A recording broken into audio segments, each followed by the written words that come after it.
하나님 말씀은 요한복음 17장 1절로 3절입니다. 예수께서 이 말씀들을 하시고 그의 눈을 들어 그 하늘을 우러러 이르시되 아버지여 그 시간이 이르렀사오니 아버지의 그 아들을 영화롭게 하사 그 아들로 아버지를 영화롭게 하옵소서. 아버지께서 그 아들에게 주신 모든 자 그들에게 영생을 주게 하시려고 모든 육체를 다스리는 권세를 그 아들에게 주셨음이로소이다. 그런데 그 영생은 곧 유일하고 참되신 하나님과 그가 보내셨던 자 예수 그리스도를 그들이 친밀히 알게 되는 것입니다. 아멘. 오늘 말씀 가지고 영생은 영원히 사는 것일까? 공중에서 주님과 천년의 통치라는 제목으로 말씀을 나누겠습니다. 사람들은 항상 죽음을 두려워하고 무서워합니다. 근데 영생이라는 단어는 영원히 사는 것이니까 참 좋은 말이죠. 그래서 어느 종교든지 영생을 소망합니다. 영원히 산다는 개념인데요. 이것이 한자어 영생이라는 것이요. 길영자 날생. 그러니까 한자어대로 하면 영원한 삶, 영원히 사는 것. 이것을 나타내고 있습니다. 하지만 성경에 나오는 영생은요. 그런 것이 아닙니다. 성경에 나오는 영생은 영원히 사는 것도 아니고 또 죽어서 천국 가는 것도 아닙니다. 성경에서 영생이라는 단어는 조의 아이오니오스라는 단어인데요. 조에는 삶, 생활하는 것. 아이오니오스는 아이온, 시대의 형용사형입니다. 그러니까 한 시대를 사는 것이 영생이라는 성경에서의 의미가 되는 것입니다. 하여튼 영생이라는 것은 하나님의 우리에게 준 선물이면서 믿음의 결과물입니다. 우리가 잘 아는 요한복음 3장 16절에 하나님이 세상을 이처럼 사랑하사 독생자를 주셨으니 이는 그를 향하여 믿는 자마다 멸망하지 않고 영생을 얻게 하려 하심이라. 근데 특히 여기서 그를 향하여 믿는 자마다 이렇게 되어 있습니다. 우리말 번역에는 향하여라는 것이 빠져서 예수만 믿으면 뭐 영생하는 거다 생각하는데 그건 큰 오해고 착각입니다. 한순간에 믿어도 되는 것이 아니라 향하여 믿는다는 것은 예수님이 변화되는 모습 끝까지를 따라가면서 믿는 것이니까 예수님이 결국은 뭐로 우리에게 나타나시죠? 신랑으로서 나타나십니다. 그러니까 신랑이 되는 과정까지를 쭉 지켜보면서 믿고 있는 그 사람이 영생을 얻는 것이고 그렇지 않으면 멸망한다는 것입니다. 그러니까 요한복음 3장 16절은 크게 두 단어가 있어요. 멸망과 영생이 있습니다. 그것은 예수 믿는 사람들이 운명이 두 갈래로 갈라진다는 것을 설명하고 있습니다. 불신자가 그렇게 된다는 것이 아니라 예수 믿는 사람이 지옥도 가고 예수 믿는 사람이 천년왕국에서 통치도 하고 그런 일이 벌어진다는 것입니다. 근데 그 영생은 한 시대의 삶인데 그 시대는 언제를 가리키는 것일까요? 예수님은 지금 이 시대를 천국이라고 말씀하셨어요. 하나님 나라는 지금 앞으로 올 시대가 아니라 이 시대입니다. 누가복음 17장 21절에 보면은 하나님 나라가 여기 있다 저기 있다 할 것이 아니니 하나님의 나라는 이미 너희 가운데 있느니라. 그 말씀은요. 예수를 아직 안 믿고 배척하는 바리새인들에 물어보니까 바리새인들한테 대답해 주는 거예요. 너희들은 하나님 나라를 하나님 통치를 못 느끼고 있지만 하나님의 통치가 이미 있다는 것입니다. 언제부터 있었을까요? 하나님 나라는? 천국은 예수님은 마태복음 12장 28절에 말씀하십니다. 내가 성령을 힘입어서 귀신을 쫓아내는 것이면 하나님 나라가 이미 너희에게 임하여 있느니라. 그러니까 예수님은 언제부터 성령을 힘입어서 귀신 쫓아내셨나요? 예수님이 30세 되던 해 그때부터 이제 하나님의 통치, 하나님의 나라가 시작된 것입니다. 그래서 하나님 나라, 하나님의 천국은 이 시대의 일입니다. 그러면 앞으로 어떤 시대가 올까요? 예수님은 마태복음 12장 32절에서 누구든지 말로 성령을 거역하면 이 시대와 오는 시대에도 사하심을 얻지 못하느니라. 그래서 이 시대는 하나님 통치가 있는 천국 시대인데 이거 다음에는 오는 시대가 있다는 것입니다. 누가복음 18장 29절부터 30절까지를 보면 하나님의 나라 때문에 하나님의 통치를 받기 때문에 집이나 아내나 형제나 부모나 자녀를 버린 자는 현세에 있어 배를 받고 오는 시대에서 영생을 받지 못할 자가 없느니라. 그러니까 영생은 언제 받아요? 현세에 받는 것이 아니에요. 오는 시대에서 받는 것입니다. 오는 시대라는 것은 바로 예수님이 오셔서 공중으로 오셔서 그때부터 이제 영생이 있다는 거예요. 근데 그때 영생을 얻지 못하면 이제 멸망으로 지옥에 가서 이제 천년 동안 고생하게 되는 것입니다. 그래서 이 영생이라는 것이 어떤 뜻일까? 그거 참 막연하잖아요. 영생. 알 것도 같으면서 참 알지 못하는 게 영생인데요. 영생을 아주 확실하게 누가 설명해 주면 확실할까요? 예수님이 영생이 이것이다 말해주면 아주 그보다도 확실한 건 없습니다. 성경에 영생의 정의가 나와 있는 것이 딱 한 군데 있습니다. 그것이 우리가 오늘 읽은 요한복음 17장 3절에 있습니다. 그런데 그 영생은 곧 유일하고 참되신 하나님과 그가 보내셨던 자 예수 그리스도를 그들이 아는 것입니다. 간단해요. 영생이라는 것은 하나님과 하나님이 보내신 예수 그리스도를 누가 아는 것? 그들이 아는 거라고 돼 있어요. 근데 여기서 이제 아는 것이라는 건 그냥 우리말에는 그 아는다. 그러면 오늘이 무슨 날이지? 그러면 이제 11월 20일이다. 그거 아는 거잖아요. 그렇게 아는 거 말고 그건 누구나 아는 거예요. 그죠? 바로 이렇게 그날이 만약에 자기 생일날이라면 특별히 다른 의미가 있겠죠? 그래서 성경의 헬라어에는 기노스코라는 단어가 있습니다. 기노스코라는 단어는요, 히브리 말로는 야다인데 그 야다가 몸으로 경험한다는 거잖아요. 그래서 아담이 하와와 동침함에 가인을 낳고 할 때, 그 동침한다는 우리말로 번역되는 것이 야다입니다. 그러니까 아주 같이 친밀한 관계를 갖는 것이 야다인데 헬라어에서는 기노스코예요. 그러니까 영생이라는 것은 바로 하나님과 예수 그리스도를 친밀하게 사귀고 알게 되는 그때라는 거예요. 그러니까 예수님 만나서 같이 생활하는 것, 그 시대가 그 시기가 영생이라는 것입니다. 그러니까 영생은 언제 이루어질까요? 예수님과 우리가 만나서 1000년 동안 지내는 그것이 바로 영생이라고 예수님 말씀하고 계신 것입니다. 그래서 여기에 아는 것이라는 건 가정법을 썼어요. 아직은 잘 모른다는 거예요. 우리가 지금 주님을 알기는 알지만 잘 모르잖아요. 근데 만나서 같이 살다 보면 어떻게 1000년 동안 같이 지내게 되다 보면은 그만큼 잘 알 수 없잖아요. 그게 영생이라는 겁니다. 가정법이니까 지금은 안 그렇지만 그런 때가 반드시 있는데 그것을 영생이라고 말씀해 주고 있습니다. 근데 여기서 보면 이 문장에서요, 그들이 예수 그리스도를 그렇게 잘 친밀하게 아는 거라는 거예요. 그들이 누굴까요? 그들은 그 앞에 문장에 있습니다. 요한복음 17장. 이 17장은요, 특별한 장입니다. 어떤 장이죠? 예수님이 십자가를 놓기 시간에 바로 기도하시는 장면이에요. 그러니까 예수님은 세 가지 일을 하십니다. 우리는 예수님을 그리스도라고 그래요. 예수는 이름이고 그리스도는 직분입니다. 그러니까 예수님이 무슨 일을 하실까 하는 것은 우리가 그리스도를 통해서 알 수 있어요. 그리스도라는 단어는요, 기름을 붓다라는 뜻입니다. 구약에서 하나님이 일을 할 때는 꼭 기름을 부어서 세웁니다. 히브리 말로는 기름 붓는 거, 기름 부은 자를 마시아흐라고 합니다. 마시아흐. 그걸 바로 메시아라고 우리 말로 번역하죠. 근데 헬라어는 그것이 바로 크리스토스라고 합니다. 기름 붓는 거는 클리오인데 클리오가 기름 부어졌다는 상태에서 크리스토스. 그러니까 기름은 누구에게 붓냐면 선지자에게, 또 제사장에게, 그리고 왕에게 붓습니다. 그래서 이 모든 구약의 내용들은 예수님을 증거하는 것이니까 예수님은 첫째는 뭐가 될까요? 선지자로 오셔야 됩니다. 그죠? 두 번째는 제사장이 되셔야 돼요.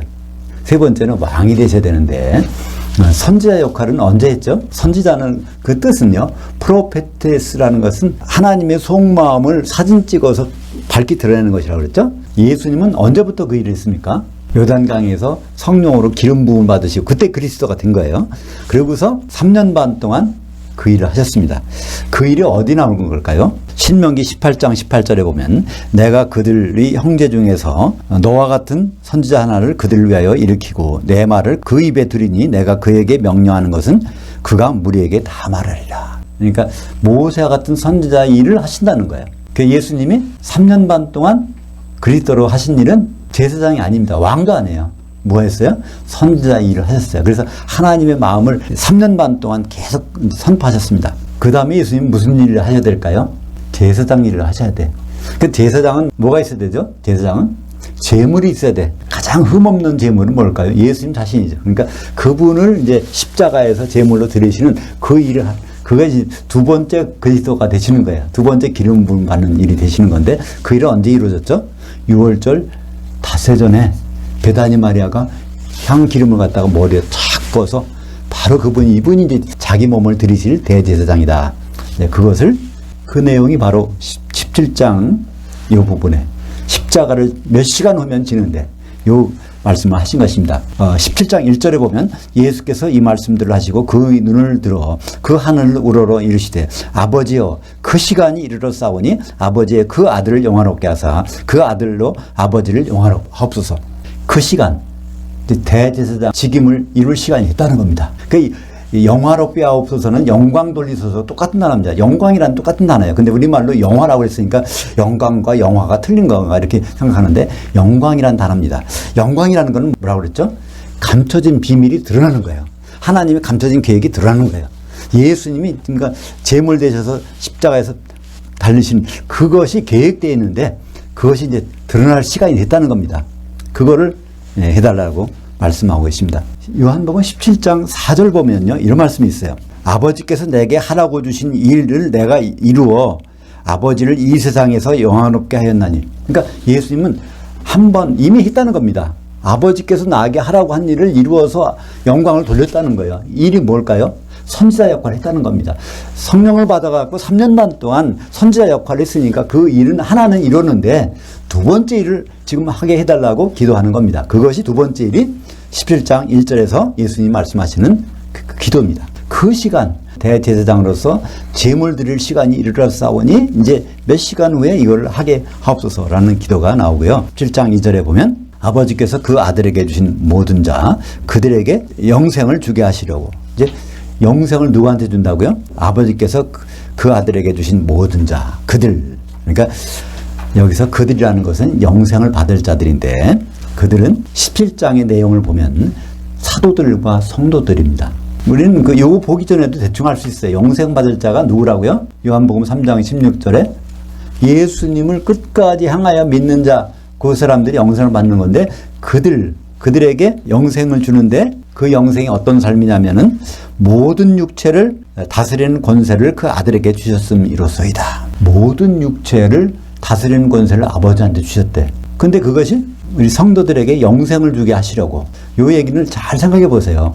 예수님 언제 육체를 다스리십니까? 지금 예수님은 안 다스리세요. 그죠? 셋째 하늘에 계셔. 근데 육체를 다스리는 권세를 주셨대. 그건 말 천년왕국에서 그런 일이 벌어지죠. 예. 그러니까 기독교인들은 다 육체를 벗어갖고 이제 변화해서 영체로 올라가는 거예요. 영의 몸을 입고 예수님은 같이 있는 거예요. 근데 거기서 예수님이 뭐 하시냐면 모든 육체를 다스리는 권세를 갖고 있는 거예요. 그 예수님과 우리가 같이 할 일은 뭘까요? 우리도 영의 몸을 입고 예수님과 더불어서 모든 땅에 있는 모든 육체를 다스리는 권세를 갖는 것. 그게 바로 뭐죠? 영생을 주시려고 하는 거라는 거죠. 예수님 그들에게 영생을 주시려고 그렇게 하셨다는 것입니다. 다시 말은 사도들이 말을 받아들여서 예수님을 향하여 믿는 자들에게 영생을 주신다는 것입니다. 요한복음 17장 20절과 21절은 요한복음 17장을 압축한 것입니다. 한번 볼까요? 내가 비옵는 것은 이 사람들만 위함이 아니요. 거기서 예수님 옆에 서서 있던 사람들은 사도들입니다. 사도들만 위함이 아니요. 또 그들의 말로 말미암아 사도들의 말로 말미암아 나를 향하여 믿는 사람들. 이게 요한복음 3장 16절에 나오는 향하여 믿는 거잖아요. 예수님이 어떤 모습일까를 딱 따져가지고 신랑 될 모습까지 향하여 믿는 사람들을 위함이니 그들도 성도들도 다 하나가 되어 이것이 바로 사도들과 성도들이 예수님과 더불어 공중에 올라가서 1년 동안 육체를 다스리는 일에 대해서 말씀하시는 것입니다. 그래서 모든 우리는 지금 육체로 살고 있어요. 근데 우리가 끝까지 육체로 사는 것은 아닙니다. 우리는 반드시 영의 몸으로 변화됩니다. 그 언제 변화될까요?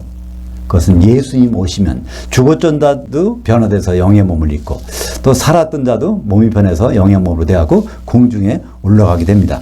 고린도전서 15장 44절 육체로 심고 영체로 사나니 육체로 심는다는 것은 이제 죽는다는 것이죠. 영의 몸으로 사나니 육의 몸이 있은즉 영의 몸도 있느니라. 그래서 우리는 영의 몸으로 반드시 생사에 관계없이 변하게 됩니다. 그것은 바로 부활 때 그렇게 변해야 공중에 휴거될 수 있는 거죠. 고린도전서 15장 52절 마지막 나팔 소리가 나며 죽은 자들이 썩지 않을 것으로 다시 살아나고 우리도 변화되리라. 그러니까 썩지 아니할 것이 영의 몸을 입는다는 것이죠. 그리고 우리 살아있는 자도 영의 몸으로 변화되리라. 모든 기독교인들은요 공중에 가서 주님을 만나게 됩니다. 그래서 그 휴거는요 어떤 사람에게 있는 것이 아니야. 기독교인이라면 예외 없이 다 만나게 돼요. 그것이 데살로니가전서 4장 16절 17절에 자세히 나와 있죠. 주께서 친히 하늘로부터 강림하시리니 그리스도 안에서 죽은 자들이 먼저 일어나고 기독교인 중에서 죽은 자가 부활하고 또 그 후에 살아남은 자들도 그들과 함께 죽었다가 살아난 자들과 함께 구름 속으로 끌어올려져 공중에서 주를 만나게 하시리니 그리하여 우리가 항상 주와 함께 있으리라. 우리는 항상 공중에는 어떤 몸으로? 육체로 올라가는 게 아니라 영의 몸으로 올라가는 것을 볼 수 있습니다. 근데 올라가서 그냥 주님을 만나고 끝나는 게 아니에요. 거기가 무슨 일이 있을까요? 고린도후서 5장 10절 우리가 다 반드시 그리스도의 심판대 앞에 나타나게 되어 각각 선악간에 그 몸으로 행한 것을 따라 받으라 함이라. 이때 그 몸이 단수라고 그랬습니다. 우리 성도들은 굉장히 많은데 그 몸이라고 했어요. 바로 예수 그리스도의 몸인 교회를 통해서 하나님께 선한 일을 했느냐, 교회에 대해서 하나님께 악한 일을 했느냐. 하나님은 교회를 뭐가 되기로 작정하셨을까요? 창세기 2장 24절 남자가 부모를 떠나 그의 아내와 합해서 한 몸을 이룰지로다 할 때 그것이 바로 그리스도와 교회에 대해서 말하는 것이라는 것을 에베소서 5장 32절에 하나님의 큰 비밀이라고 말씀하셨습니다. 그러니까 교회가 그리스도의 아내가 되는 것이 선한 일이고 교회가 그리스도의 아내가 되는 일에 관계없이 신앙생활하는 것은 하나님 보시기에 아주 악한 일이라는 거예요. 반드시 그 일에 대해서 공중에 올라서 심판을 받게 됩니다. 그것이 바로 아주 그 생생한 현장으로 비디오로 촬영하듯이 찍어서 나온 것이 요한계시록 1장 13절입니다. 우리는 주님을 어떤 모습으로 만나게 될까? 우리는 개인적으로 주님을 못 만나요. 교회에 소속돼서 만나게 됩니다. 요한계시록 1장 13절 그 촛대들 한가운데 인자 같은 이가 발에 끌리는 옷을 입고 그래서 예수님이 셋째 하늘에 계신데 인자로서 이제 공중에 내려오시고 이제 7개 교회가 거기에 인자를 둘러싸고 있습니다. 그래서 심판을 받게 되는 거죠. 그 다음에 이제 혼잔치로 들어가는 거죠. 그것이 마태복음 25장 46절에는 양과 염소에 비해서 그게 나옵니다. 그들은 영벌에 의인들은 영생에 들어가리라. 여기 또 영생이 나와요. 마찬가지로 영생은 뭐라고 그랬습니까? 조의 아이오니오스. 그러니까 한 시대의 삶, 한 시대에 예수님 같이 사느냐? 그렇지 않으면 영벌. 한 시대 동안에 예수님 없이 사느냐? 그것이 지옥에서 사느냐? 그것이 양과 염소의 비유의 심판인 것입니다. 그리스도 심판대를 통과한 자, 그걸 요한계시록에서는 이기는 자라고 합니다. 예수님을 끝까지 보는 자, 그것이 예수님을 향하여 믿는 자인데 그것을 요한계시록 2장 26절에 보면 이기는 자, 곧 끝까지 내 일들을 주목하는 자에게 예수님의 일들을 주목하려면 어디까지 가야 된다고요?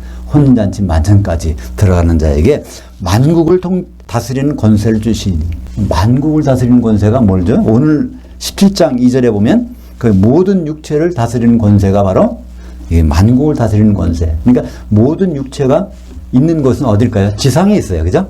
공중에는 육체가 올라가지 못하니까 거기서 공중으로 올라가서 성도들이 예수님과 더불어 지상에 있는 불신자들을 다스리는 그 권세를 주리니 그가 철장을 가지고 그들을 다스려 질그를 깨뜨리는 것 같이 하리니 나도 아버지께 받은 것이 그러하리라. 그러니까 예수 그리스도께서도 공중에서 다스리는 권세, 육체를 다스리는 권세, 요한복음 17장 2절에 또 이기는 자도 똑같은 권세를 주신다는 것입니다. 그러니까 이기는 자가 그리스도 심판대에서 기름을 준비해가지고 천년왕국에 들어간 사람들을 말하고 있죠. 그래서 예수님은 오늘 17장 2절에 모든 육체를 다스리는 권세를 받았습니다. 예수님은 지금 셋째 하늘에 계신데 모든 육체를 다스리는 그 일은 언제 일어날지 우리는 잘 알고 있습니다. 천년왕국 때 영의 몸으로 지상의 육체들을 다스릴 것입니다. 그러므로 이기는 자들이 그리스도와 함께 통치하는 시대가 바로 천년왕국 시대이고 그 시대의 삶이 영생입니다. 그러니까 영생은요 우리가 생각하는 거하고 전혀 달라요. 영생은 장소가 정해져 있어. 공중에서 다스리는 거예요. 누가 더불어? 예수님과 더불어 어떻게 친밀하게 알고 지내면서 거기서 다스리는 거예요. 누굴 다스려요? 지상에 있는 불신자들을 다스리는 거예요. 얼마 동안 다스려요? 천년 동안. 아주 구체적으로 확실히 나타나는 그게 영생이라는 거예요. 요한계시록 20장 6절에 바로 그 내용을 설명해 주고 있습니다. 이 첫째 부활에 참여하는 자들은 이때 첫째라는 것은 제일 좋은 부활. 부활했다가 공중에 올라가서 다시 심판받고 지옥에 떨어지는 것이 아니라 거기서 계속 남아있는 예수님과 더불어 첫째 부활에 참여하는 자들은 복이 있고 거룩하도다. 둘째 사망이 그들을 다스리는 권세가 없고 도리어 그들이 하나님과 그리스도의 대서장들이 되어 천년 동안 그리스도와 더불어 왕노릇하리라 통치하리라. 천년 동안 통치하는 왕국이 바로 천년 왕국이죠. 천년 왕국은 통치가 공중에서 이루어집니다. 주의 날에 같이 공중으로 휴거되었다가 그리스도의 심판대에서 통과하지 못한 사람들은 지상으로 떨어지는 것이 아니에요. 아니요. 딴 데가 있어요. 불석경 일바다는 지옥에 가서 천년 동안 금식하고 있는 거죠. 마태복음 9장 15절에 보면 신랑과 같이 지내야 되는데 거기서 쫓겨나는 사람들은 금식한다고 돼 있습니다. 그러면 우리가 다스릴 사람들 다시 한번 생각해 보시죠. 그죠? 우리는 누굴 다스릴까? 지상에 남아있는 사람들. 그 사람들은 한 사람도 예수 믿는 사람이 없어요. 왜냐하면 예수를 믿게 되면 죽었던 사람들은 부활해서 공중에 올라갔고 살아있는 사람도 몸이 변해서 공중에 올라갔으니까 예수를 전혀 믿지 않는 사람만 지상에 남아있는 것입니다. 그 사람들을 공중에서 주님과 더불어서 다스리는 것을 뭐라고요? 영생. 오늘 17장 2절에 모든 육체를 다스리는 것. 주님과 더불어. 그것이 영생이죠. 그렇다면 옥자는 이렇게 생각합니다. 그 천년왕국에는 마귀도 없고 그러니까 얼마나 즐겁고 편안한 생활일까? 아주 넉넉하고 그런 생활이 50년, 60년도 아니고 1000년 동안 지내면 그런 세상 들어가려면 예수를 안 믿어야 되겠네. 안 믿으면 무조건 거기 가니까. 그죠? 근데 그 1000년 동안요. 그들을 잘 살라고 주시는 것이 아닙니다. 바로 우리들이 주님과 더불어 예수님과 친밀한 관계를 유지해보라고 통치하는 생활을 주시기 위해서 그 통치의 대상물로 놓은 것입니다. 그들은 1000년이 지나면 큰 위험에 처합니다. 마귀가 나와서 그들을 미혹하니까 마귀의 미혹에 안 넘어갈 사람이 없거든요. 그래서 그들의 운명은 아주 처절합니다. 그 운명이 나온 것이 요한계시록 20장 7절과 9절. 천년이 참에 천년왕국이 지남에 사탄이 그의 옥에서 놓여서 나와서 무적행에서 나와서 땅의 사방백성 지상에 있는 사방백성 곧 곡과 마곡을 미혹하고 모아 싸움을 붙이리니 그 수가 바다의 모래와 같으리라. 그들이 지면 위로 올라가서 우리말 번역에는 성경마다 이것이 제대로 되어 있는 것이 없어요. 그냥 지면에서 둘러싸고 있다고 번역했어요. 근데 그건 그렇지 않습니다. 아나바이노 공중으로 올라간다는 거예요. 성도들이 어디 있으니까 공중에서 1000년 동안 통치하고 있었으니까 그래서 성도들의 그 진 곧 사랑하시는 그 성을 두름에 하늘에서 불이 내려와 그들을 태워버리고 1000년 동안은 잘 지냈을지 모르지만 그러나 그들은 불에 타버리는 형벌을 받게 되는 것입니다. 우리는 이 세상이 참 즐거운 일보다는 그렇지 않은 일이 많아요. 그죠? 그런 일은 누구 때문에? 천국 하나님 통치하는 가운데 마귀가 있기 때문에. 그래서 그리고 이 세상만 생각하면은 별로 좋은 것이 없어요. 예수 믿어봤자 좋은 것이 없어요. 근데 우리에게는 뭐가 있다고요? 예수를 향하여 믿으면은 영생이 보장되는 거예요. 영생은 천년왕국에서 공중에 올라가서 1000년 동안 예수님과 친밀하게 통치하는 그 기쁨, 그것이 우리에게 보장되어 있는 것입니다. 마귀가 있는 세상은 천년왕국을 바라볼 때 필연적인 과정이 있구나. 우리는 마귀의 휘처리가 없으면 얼마든지 잘못 갈 수 있어요. 천년왕국을 생각하지 못하니까 영생을 생각하지도 못합니다. 그죠? 이 세상 좋으면요 다음 예수님 오셔서 사는 거 생각이 없어요. 이 세상이 살기 좋다고 생각하면요 어떻게 될까요? 예수님 안 오셨으면 심지어 말세의 교회의 모습을 적나라하게 표현한 것이 큰상 바벨론 요한계시록 18장 7절에 어떻게 한다고요? 나는 여왕이다. 여왕으로 앉는다는데 과부가 아니다. 그러니까 왕도 필요 없고 나는 남편도 필요 없다. 이게 지금 너무 좋아.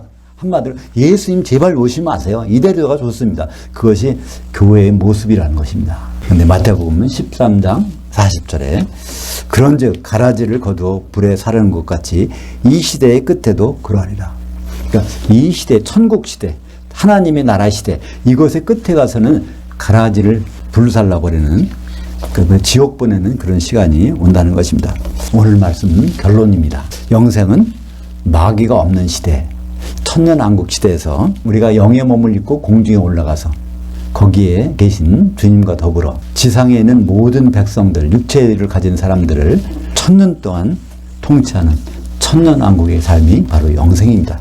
이것은 막연한 것 같지만 예수님이 너무나 분명하게 설명해 주셨어요. 특별히 17장 2절에 보면 예수님이 모든 육체를 다스리는 권세를 갖고 있는데 그것이 이유가 나옵니다. 그들에게 영생을 주시려고 그들과 함께 통치하시려고 하나님께 받아낸 것이 바로 이 모든 육체를 다스리는 권세, 천년왕국의 통치의 권세입니다.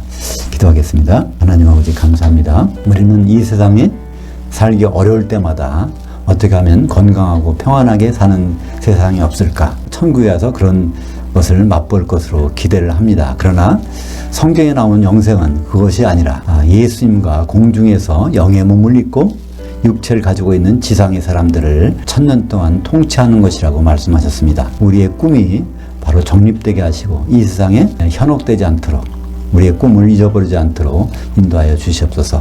예수님 이름으로 기도합니다. 아멘.